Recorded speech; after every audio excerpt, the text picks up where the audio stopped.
ஸ்ரீ மாதிரி நமக்கு ஆண் பெண் வசிய மை இப்போ வந்து நம்ம பண்ணிட்டு இருக்கிறோம்.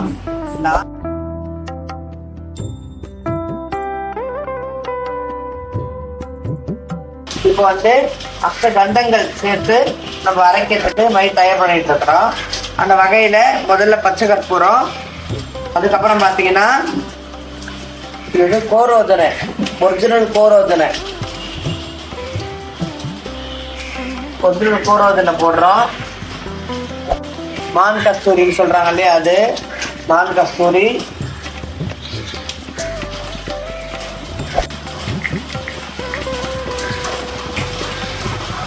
இது வந்து ஜவ்வாதுங்க.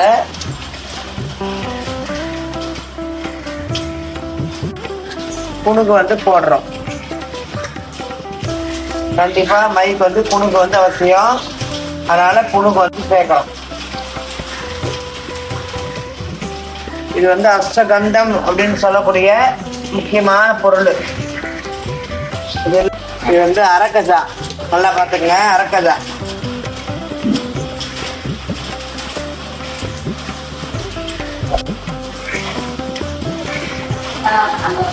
அரக்கஜாவும் போட்டிருக்கிறோம்.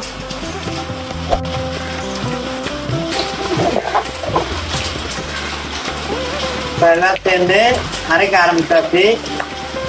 இது வந்து கோழி பச்சி அரசுல எடுத்த கிரகணத்துல எடுத்த மூலிகைகள், கறிக்க வச்ச மூலிகைகளை கொட்டுறோம். இது ஆண்டை பச்சி மூலிகைகளை அதில் கொட்டுறோம்.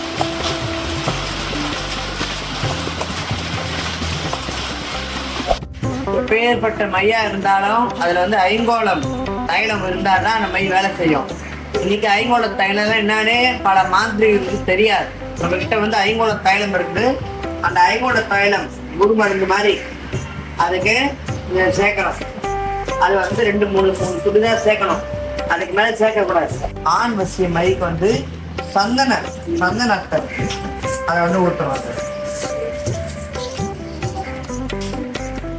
பெண் வசிய மைக்கு மல்லிகைப்பூ சென்ட்டு அதை வந்து நம்ம சேர்க்கிறோம். அது இல்லாம மை வந்து வாடை கட்டாது. இந்த கல்வத்துல அரைக்கும் போதே மந்திரம் ஜபிக்கிற பக்கத்தை உட்காந்து.